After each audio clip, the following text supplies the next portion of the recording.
Nous allons lire le livre aux Philippiens,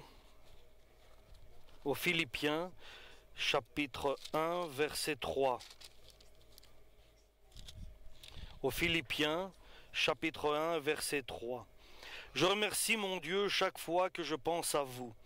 Toutes les fois que je prie pour vous, je le fais avec joie, en raison de l'aide que vous m'avez apportée dans la diffusion de la bonne nouvelle, depuis le premier jour jusqu'à maintenant. Je suis certain de ceci.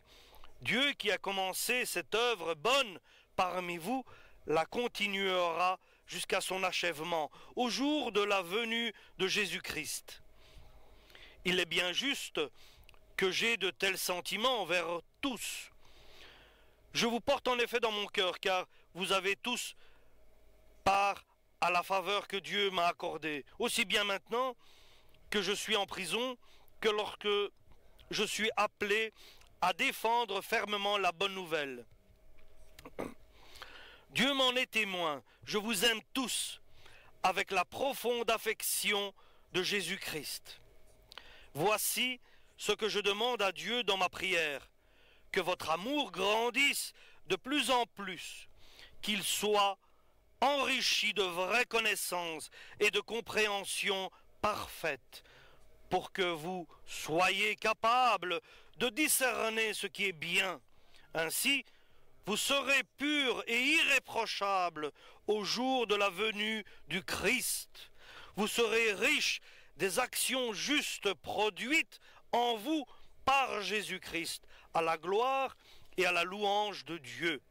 Frères, je veux que vous le sachiez.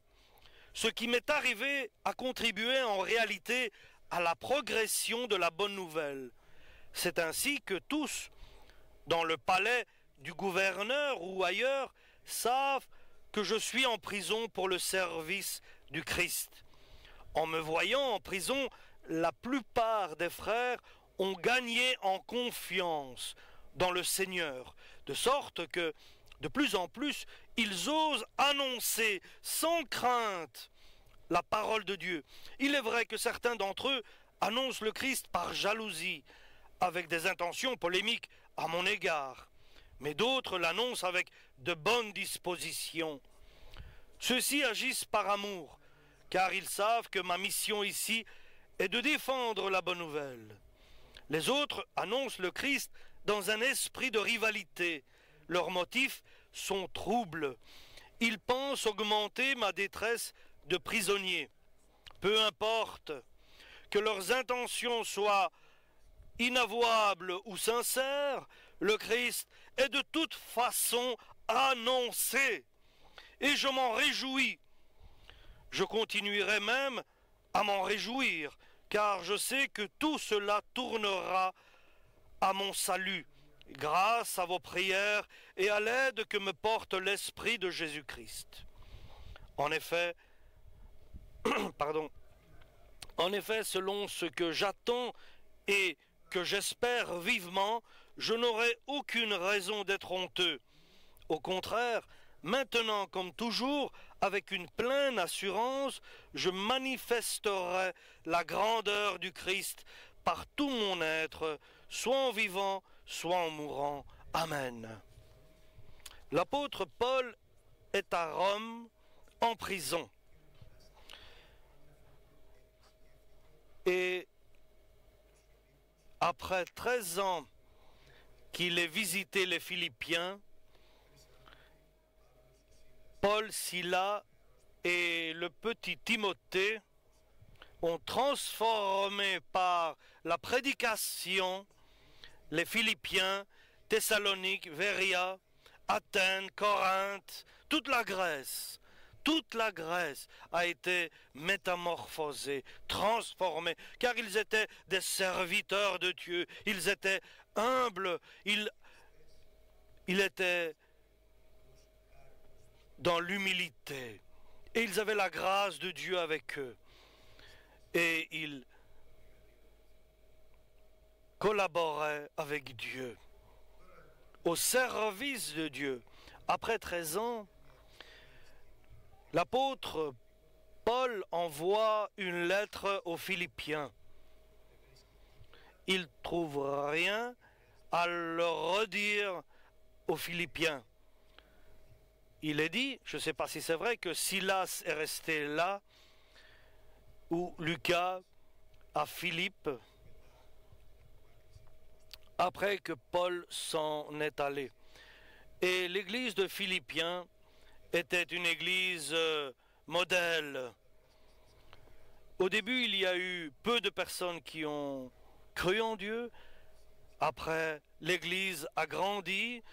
Jésus a rassemblé ceux qui étaient sauvés.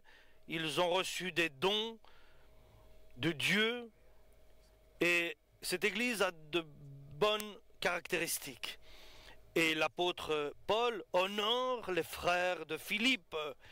Et il n'arrêtait pas de prier pour les frères de Philippe. Il y a deux sortes de prières que l'apôtre Paul a fait et que Jésus a fait. Une prière qui dit « Père, corrige-le, mène-le sur le droit chemin et Seigneur, bénis-le encore plus. » Et quelles sont les caractéristiques? Nous allons voir que l'église de Philippe avait et qui était une référence ici aux yeux de l'apôtre Paul. Et quel rapport avait-il avec Dieu? Et donc l'apôtre Paul, avec une grande joie, je remercie, dit-il, Dieu, chaque fois que je pense à vous. Et je pense souvent à vous dans chaque prière. Dans chaque prière, je pense à vous. Et je prie avec joie pour vous. Car je me souviens, la communion que vous aviez, la première caractéristique importante, que vous aviez avec la parole de Jésus-Christ, avec la diffusion de la bonne nouvelle. Vous aviez une communion avec la diffusion et avec la bonne nouvelle de Dieu, la prédication. Et vous avez su que la parole de Dieu agit en vous avec des prodiges parmi vous. Il est très important, chers frères et sœurs, de savoir, de connaître par expérience que l'évangile de Jésus est la force de Dieu qui donne le salut à celui qui l'accepte. Et pour chacun de nous, as-tu connu, tu sais que l'évangile, la bonne nouvelle, est la force de Dieu qui se révèle à toi, et cette révélation, c'est la justice de Dieu, et qui te permet d'accomplir la justice de Dieu, la volonté de Dieu dans ta vie. C'est la lumière qui vient dans ta vie. La parole de Dieu, la lumière qui éclaire ta vie. Alléluia. Nous te remercions, Seigneur. Aujourd'hui, nous pouvons dire merci, car tu nous as révélé ta parole qui a éclairé notre vie. Alléluia. Et qui nous a orientés vers Dieu, notre Père. Que l'évangile de Jésus-Christ non seulement nous enseigne et nous éduque, mais il nous donne aussi de la force, de la puissance pour continuer sur le parcours vers l'éternité, vers le paradis. Et qu'il nous donne le salut. Et nous devons le dire et l'accentuer, le révéler, le soulever. Et nous devons nous consacrer à l'évangile, à la parole, pour que Dieu nous puisse nous mettre à part pour l'évangile. Chers frères et sœurs, il est très important de vivre l'évangile, de vivre l'évangile. Oui, nous pouvons faire notre vie. Nous sommes libres dans ce monde. Dieu nous a donné la liberté de vivre selon le modèle de ce monde, de vivre dans ce qui est provisoire, et tout ce que vous pouvez imaginer. Et Dieu nous donne une manière de vivre par Jésus-Christ. Par Jésus-Christ et l'Évangile, nous avons la vie. Et cela n'est pas éphémère. L'homme qui se penche sur la parole de Dieu et qu'il s'unit avec l'Évangile, avec la parole de Dieu, il perçoit, il reçoit la force de Dieu et il est protégé de Dieu. Il devient sa forteresse. Dieu, il est son protecteur et il lui donne de la force, de la puissance. Il y a une manière de vivre en Christ par l'Évangile. Cela est juste. De vivre en Christ par l'Évangile, la bonne nouvelle, par ce qui est écrit. Et je suis dans la joie, nous dit l'apôtre Paul, car du premier jour, lorsque je suis venu vers vous, vous avez été dans la communion avec la bonne nouvelle, la prédication, avec la parole de Dieu. Vous avez été unis, vous avez en désiré, vous avez aimé la parole, vous la vouliez, vous la désiriez, et vous avez reçu la force de Dieu par cela. Tu rentres dans ta chambre, tu rentres avec l'Évangile, avec la parole de Dieu, parce que je veux que le Christ me parle. Tu veux pas qu'il te parle? Bien sûr qu'il me parle par sa parole.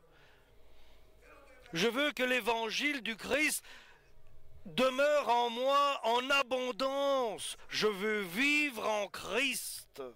Alléluia.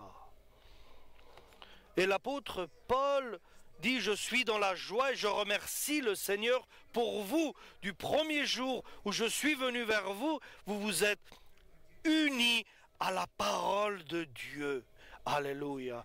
Et ainsi je suis certain, confiant et sûr que Dieu qui a commencé avec vous la bonne œuvre, il va la terminer, il l'amènera au bout, il terminera son œuvre chez vous. Parce que vous avez commencé avec l'Évangile et vous continuez avec l'Évangile aujourd'hui. Alléluia. Tu ne peux pas connaître la force de Dieu que seulement par l'Évangile de Jésus-Christ, par Jésus-Christ et le Saint-Esprit. Tu ne peux pas être protégé, être une forteresse, devenir que par Jésus-Christ tu deviens une forteresse. Et tu ne peux pas écouter la parole de Dieu et qu'il fait du bien et il se révèle à toi. Il révèle ses secrets, ses grandes et promesses divines. Non seulement tu les reconnais par la révélation de Dieu, mais tu les vis en même temps. Tu les bénéficies. Alléluia. Et chez toi se fait la volonté de Dieu. Des promesses de Dieu deviennent réalité. Ils sont actifs en toi. Ils se réalisent. Voilà la différence. Voilà est la parole de Dieu qui agit en vous. Cette parole, elle est active. Non seulement qu'il te donne de la force et de la puissance pour que tu puisses endurer, mais il te donne de la force pour continuer, du courage, de l'assurance pour continuer. Alléluia. Oui, tout ce qui est bon dans notre vie, c'est Dieu qui nous l'a donné. Et nous valons rien. Nous devons être conscients de cela. Et nous sommes sans valeur. Nous avons une chose qui est bien, c'est que j'aime Jésus-Christ, sa parole, et le Père et le Saint-Esprit. Oui, de tout mon cœur, de toute mon âme, de tout mon esprit, de toute ma force. Alléluia. C'est ainsi que Dieu nous veut.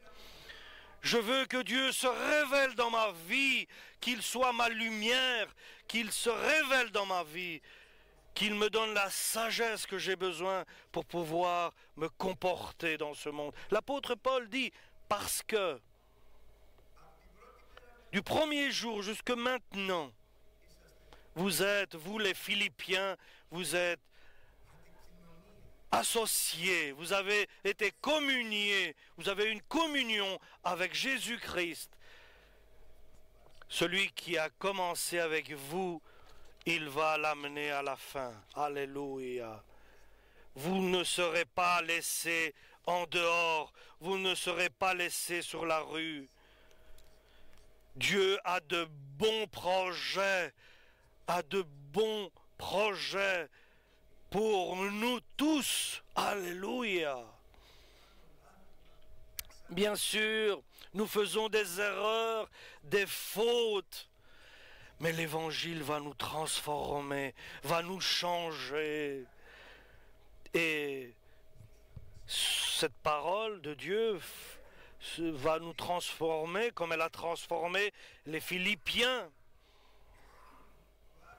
Cette œuvre qui a commencé en eux, elle va continuer en vivant par l'Évangile. Vous m'avez dans votre cœur, dit-il aux Philippiens. Vous m'avez dans votre cœur. Oui, parce que l'apôtre Paul leur a annoncé la bonne nouvelle. La nouvelle qui leur donne le salut. Et ils n'ont pu voir en Paul pas grand-chose de lui. Il est resté que quelques jours. Mais ce qu'ils ont reçu de l'apôtre Paul était l'évangile de notre Seigneur Jésus-Christ, notre Dieu. Alléluia. Il leur a enseigné, éduqué, il leur a donné des enseignements, il leur a initié Jésus-Christ, il leur a annoncez Jésus-Christ crucifié, ressuscité, car vous êtes toujours associés à mes liens, et vous êtes toujours avec moi dans mes peines, dans mes douleurs. Lorsque vous venez me voir, ou vous pensez à moi. Celui qui vit en Christ, il vit, et nous savons que la parole va au plus profond de nous-mêmes. La parole est une épée à double tranchant qui va au plus profond de notre cœur. Et c'est pour cela que nous pouvons être associés aux douleurs que traversent nos frères. Et par nos prières, nous pouvons aider et être compatissants. Et vous n'avez pas peur de mes liens, mes chaînes qui me tiennent en prison, mais vous vous mettez à mon service, vous m'avez soutenu. Et chers frères et sœurs, pour comprendre, lorsque quelqu'un dit une mauvaise parole pour un membre de notre famille, bien sûr, nous nous soulevons contre cela. Ainsi font les Philippiens. Ils aiment Paul, car il leur a amené la bonne nouvelle. Il leur a apporté le salut par la bonne nouvelle de l'Évangile. La force de Dieu, la connais-tu? Si tu ne la connais pas, tu dois l'apprendre. nous devons l'apprendre, la force de Dieu, qui est l'évangile, qui est la parole de Dieu. Et vous êtes avec moi.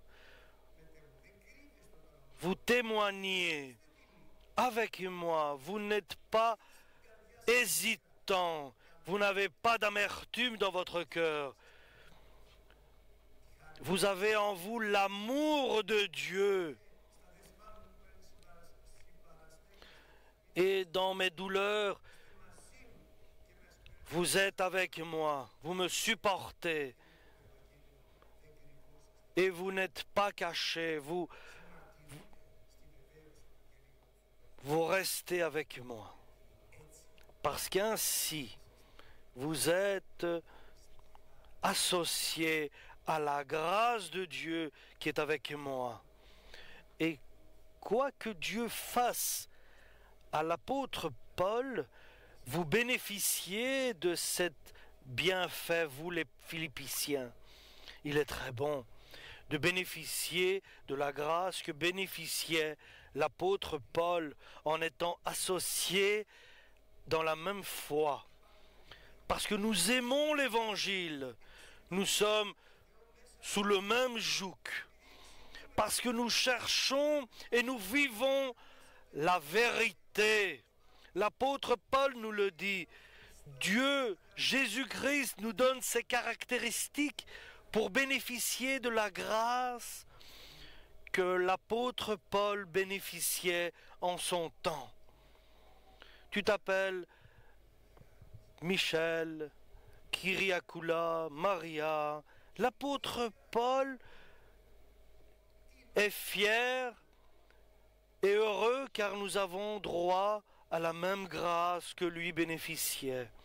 Et Dieu m'en est témoin, nous dit l'apôtre Paul, que je vous enchéris avec beaucoup d'amour.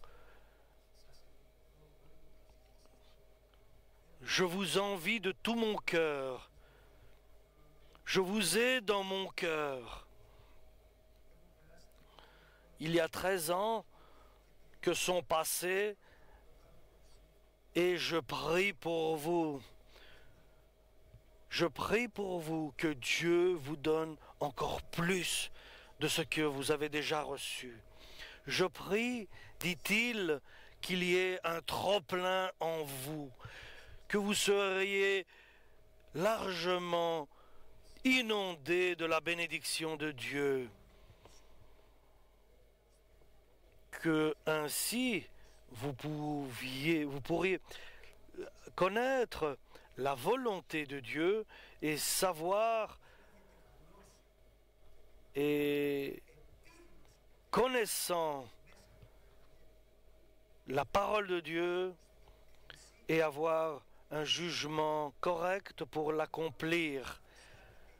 Quand l'amour grandit en vous, c'est un grand secret. L'apôtre Paul a dit cela aux Philippiens. Et David dit, lorsque votre humilité devient certaine, Dieu grandit en vous. Et lorsque votre amour grandit, et encore plus, vous sera révélé la vérité, les secrets de Dieu vous seront révélés et vous sera donné d'avoir un jugement exact pour les accomplir, la volonté de Dieu. Et il vous donnera la force de les accomplir, les commandements de Dieu. Et vous serez juste devant Dieu, et votre chemin sera sans obstacle, car le diable sera éloigné, sera chassé de votre vie, et ainsi vous serez remplis de bons fruits, vous aurez un bon comportement. Et vous aurez un comportement juste qui plaît à Dieu, qui est honoré par Dieu. Lorsque votre humilité, notre humilité est augmenter, alors Dieu vient et il prend toute la place dans notre cœur. Et nous avons le pouvoir alors d'accomplir sa volonté. Et l'homme se métamorphose en quelqu'un de sincère. Il est vrai. Il vit dans la lumière. Il n'a aucun obstacle devant lui. Et il est dans le fruit du Saint-Esprit. Il donne son comportement est comme un fruit. L'apôtre Paul dit, c'est 12-13 ans que je vis depuis, étaient toujours des problèmes. Je suis allé à Thessalonique, j'avais eu des problèmes. À Beria, j'ai eu des persécutions. À Corinthe, j'ai passé des moments difficiles. Je suis allé à Éphèse et là, j'ai été persécuté. Toute la ville s'est soulevée contre moi. Et après, je me suis rendu à Jérusalem. Et là aussi, j'ai souffert, nous dit l'apôtre Paul. Toute ma vie a été une souffrance. Et puis j'ai pris un bateau pour aller à Rome. Là, il y a eu un naufrage sur l'île de Malte.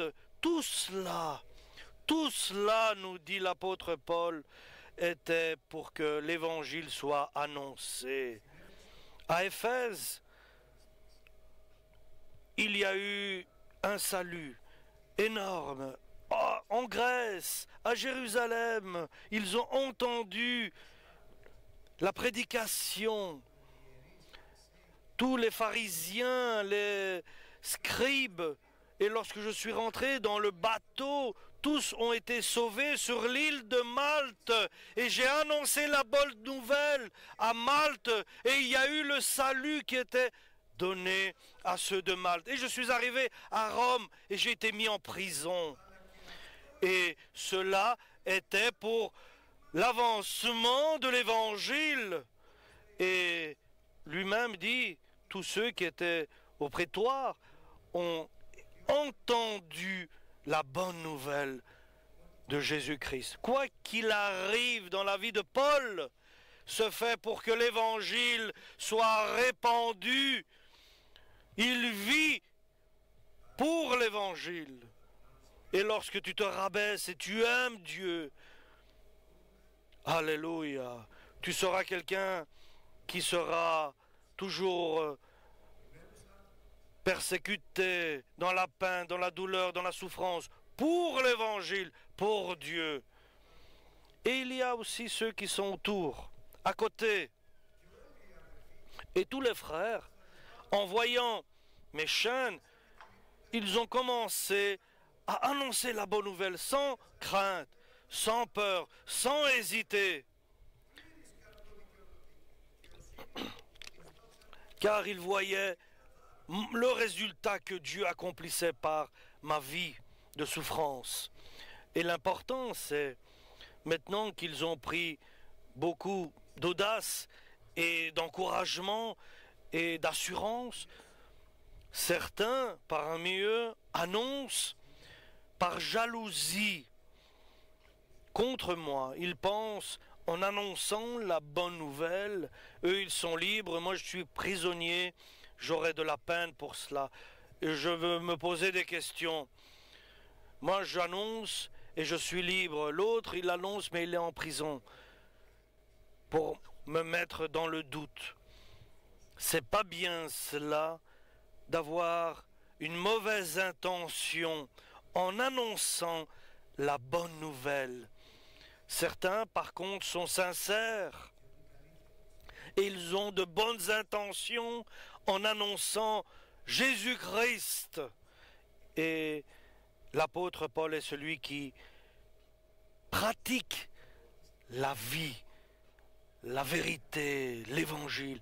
Et l'apôtre Paul dit, non, je ne suis pas en colère pour ceux qui prêchent en voulant me mettre dans l'embarras ou pour me faire du mal, mais que ce soit comme ci ou comme ça, l'évangile s'étend.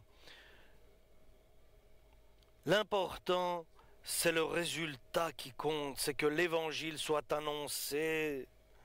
C'est pour cela que je suis content, dit l'apôtre Paul. Et vous, Philippiens, priez et comportez-vous, pas comme ceux qui sont jaloux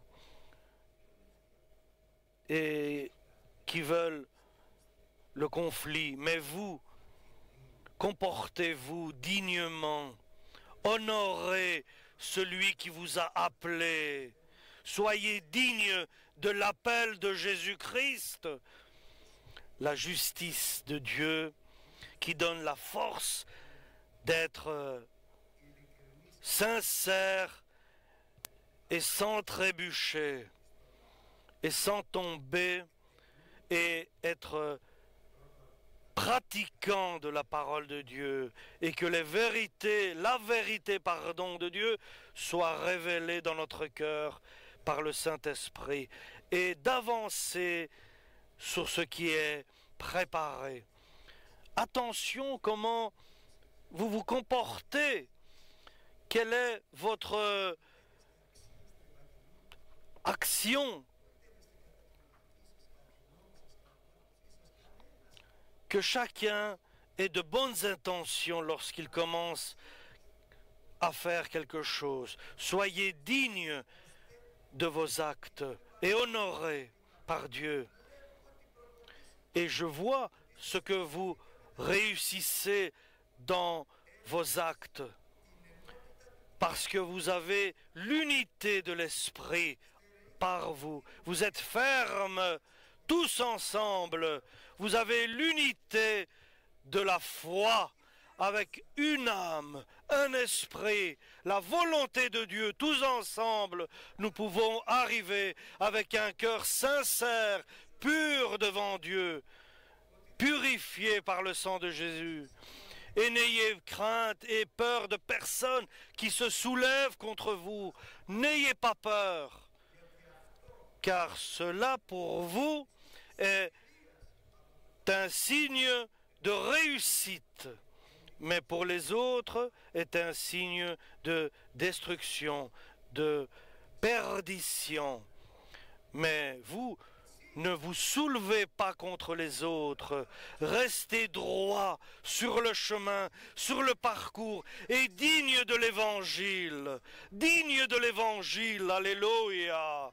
Et cela est un signe de salut pour vous et de perdition pour les autres. Augmentez dans l'amour, demandez, cherchez l'amour de Dieu qui chasse la crainte et la peur de votre être intérieur. Soyez dans l'amour de Dieu. Et vous devez savoir, Philippiens, qu'il est une grâce de Dieu de souffrir pour lui, pour son œuvre, pour le travail, pour le projet que vous faites pour lui, pour l'œuvre que vous accomplissez. Vous êtes collaborateur de Dieu. Il est un honneur de souffrir sur le travail. Et Dieu fait deux grâces pour son œuvre. Une, il te donne la foi absolue, et de l'autre, il te donne de la souffrance pour l'évangile. Il équilibre cela sur une balance, pour que tu sois équilibré dans tes voies. Alléluia. Et devant nous s'ouvre un chemin sur lequel nous devons marcher, nous avancer.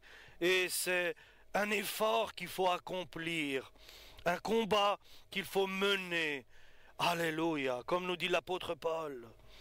Et cela se fait lorsque nous sommes sur le chemin et dignes d'être sur ce chemin. Et tous ensemble, unis dans la foi et une âme, tous ensemble, le corps de Jésus-Christ. Est-ce que toi, je pose une question maintenant à chacun de vous. Est-ce que tu fais partie de l'Église ou bien tu t'es mis à part? Cette unité, est-ce que tu es associé à cette unité de la foi? Dieu enseigne par Jésus-Christ. Soyez dignes de mon évangile, de la bonne nouvelle.